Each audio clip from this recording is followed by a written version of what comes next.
नमस्कार, मैं आपके साथ अंकित मिश्रा और आप देख रहे हैं डेली 24 भारत।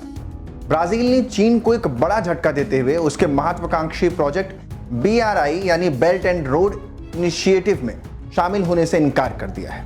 इसके साथ ही भारत के बाद अब ब्राजील ब्रिक्स संगठन का दूसरा देश बन गया है जिसने चीन के BRI प्रोजेक्ट का हिस्सा बनने से साफ तौर पर इनकार कर दिया। ब्राजील के राष्ट्रपति लूला डी सिल्वा के अंतर्राष्ट्रीय मामलों के विशेषज्ञ या यूं कह लें विशेष सलाहकार सेल्सो एमोरिम ने कहा है कि ब्राजील चीन के बेल्ट एंड रोड इनिशिएटिव में शामिल नहीं होगा और इसके बजाय चीनी निवेशकों के साथ सहयोग करने के वैकल्पिक रास्तों की तलाश करेगा। अगर बात करें मीडिया रिपोर्ट्स की तो उनके अनुसार सेल्सो एमोरिम ने कहा है कि ब्राजील चीन के साथ अपने संबंधों को नए स्तर पर ले जाना चाहता है, लेकिन बिना किसी अनुबंध पर हस्ताक्षर किए, यानी बिना किसी बॉन्ड या बिना किसी एग्रीमेंट किए। ब्राजील का यह प्लान या यूं कह लें यह ऐलान चीन की कम्युनिस्ट सरकार के लिए एक बड़े झटके के तौर पर देखा जा रहा है, खास तौर पर तब जब चीन के राष्ट्रपति शी जिनपिंग 20 नवंबर को ब्राजील का आधिकारिक दौरा करने वाले हैं।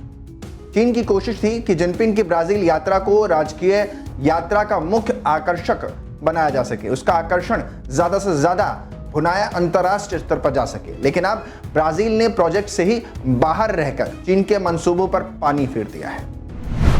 चीन के प्रोजेक्ट से कौन कौन से देश हटे? पहले भारत ने चीन के प्रोजेक्ट को किया मना। भारत ने किया BRI का खुलकर विरोध। चीन के BRI प्रोजेक्ट में पारदर्शिता की कमी की कही बात। गौरतलब है कि ब्राजील में ही BRI प्रोजेक्ट के खिलाफ आवाजें उठ रही थी। ब्राजील की अर्थव्यवस्था और विदेश मामलों में कई अधिकारियों ने चीन के अरबों डॉलर के BRI प्रोजेक्ट में ब्राजील के शामिल होने का विरोध किया था।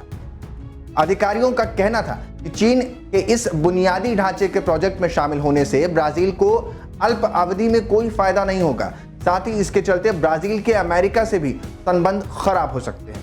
बीते दिनों ब्राजील राष्ट्रपति के विशेष सलाहकार एमोरिम और राष्ट्रपति के चीफ ऑफ स्टाफ राई कोस्टा बीजिंग दौरे पर गए थे, जहां उन्होंने चीनी अधिकारियों के साथ BRI प्रोजेक्ट पर चर्चा की। मीडिया रिपोर्ट्स जो निकलकर सामने आई उसके बाद दोनों ने इस प्रोजेक्ट में असंतुष्ट और अप्रभावित होकर वहां से लौटे। ब्रिक्स संगठन के सदस्य देश ब्राजील से पहले भारत भी चीन के इस प्रोजेक्ट में शामिल होने से मना कर चुका है। भारत पहला देश था जिसने इस पर आपत्ति जताई थी और BRI का खुलकर विरोध किया था। BRI प्रोजेक्ट के तहत ही चीन पाकिस्तान आर्थिक गलियारे का निर्माण कर रहा है। यह प्रोजेक्ट पाकिस्तान अधिकृत कश्मीर से होकर गुजर रहा है, जिस पर भारत ने संप्रभुता का उल्लंघन करार दिया था। पाकिस्तान द्वारा अधिकृत कश्मीर भारत का हिस्सा है। यही वजह है कि भारत ने चीन के इस प्रोजेक्ट की खुलकर आलोचना की थी। अमेरिका ने भी ब्राजील से BRI प्रोजेक्ट में शामिल होने के अपने फैसलों की समीक्षा करने की अपील की थी, जिस पर अमेरिका ने नाराजगी भी जाहिर की थी। चीन ने आरोप लगाया था कि अमेरिका, ब्राजील और अन्य लैटिन अमेरिकी देशों को चीन के खिलाफ भड़काने का प्रयास कर रहा है। ब्राजील से पहले फिलीपींस और इटली ने भी BRI प्रोजेक्ट का हिस्सा बनने से इनकार कर दिया था। अब अफ्रीका के छोटे छोटे देश ही चीन के BRI प्रोजेक्ट का हिस्सा बन पाएंगे या यूं कहें बने रहेंगे। चीन ने कब रखी थी प्रोजेक्ट की नींव? चीन ने 2013 में योजना की शुरुआत की थी।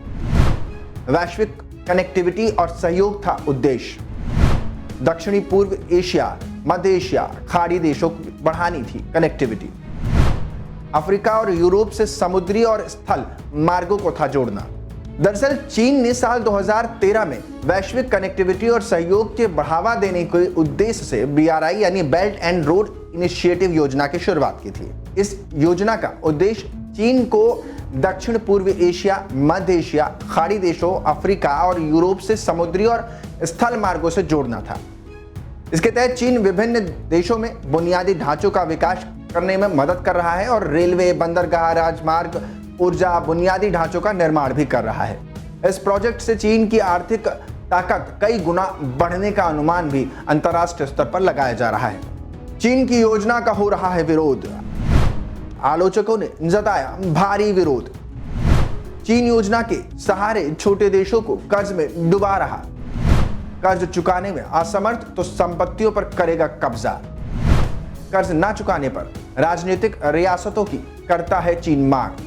हालांकि चीन की ये योजना सवालों को घेरे में है। दरअसल आलोचकों का कहना है कि चीन इस योजना के सहारे कई छोटे देशों को अपने कर्ज के जाल में फंसाना चाहता है, जब ये देश कर्ज चुकाने में असमर्थ रहते हैं तो चीन उन देशों के रणनीतिक रूप से अहम संपत्तियों पर कब्जा कर लेता है या फिर उन देशों से राजनीतिक रियासतों की मांग करता है। भारत ने चीन की BRI प्रोजेक्ट में पारदर्शिता की कमी का आरोप लगाया और कहा कि चीन को अंतर्राष्ट्रीय मानदंडों, कानूनों के शासन और वित्तीय स्थिरता का सम्मान करना चाहिए। भले ही चीन लगातार कोशिश कर रहा है, लेकिन भारत की अंतर्राष्ट्रीय राजनीति इस कदर चीन के इन प्रोजेक्ट पर कहीं ना कहीं अपनी छाप छोड़ रही है कि एक एक करके कई देश अब तक पीछे हट चुके हैं। छोटे छोटे देश या यूं कह लें अफ्रीकी देशों के ही सहारे चीन अब आगे बढ़ रहा है। पाकिस्तान में भी इस प्रोजेक्ट को गति तो खूब ज़्यादा दी थी, लेकिन वहाँ पर हिंसा और बार बार आतंकी घटनाओं के चलते पाकिस्तान में भी इस प्रोजेक्ट को लेकर के अब अधर में फंसता हुआ नजर आ रहा है चीन। लेकिन भारत को घेरने की चीन की जो ये कोशिश है वो कहीं ना कहीं भारत पूरे तौर पर खारिज करता हुआ नजर आ रहा है और लगातार इसके लिए अंतर्राष्ट्रीय मुद्दों में, अंतर्राष्ट्रीय फोरम्स में भारत अपनी बात को स्थिर या यूं कह लें स्ट्रांगली वहाँ रखता नजर आ रहा है।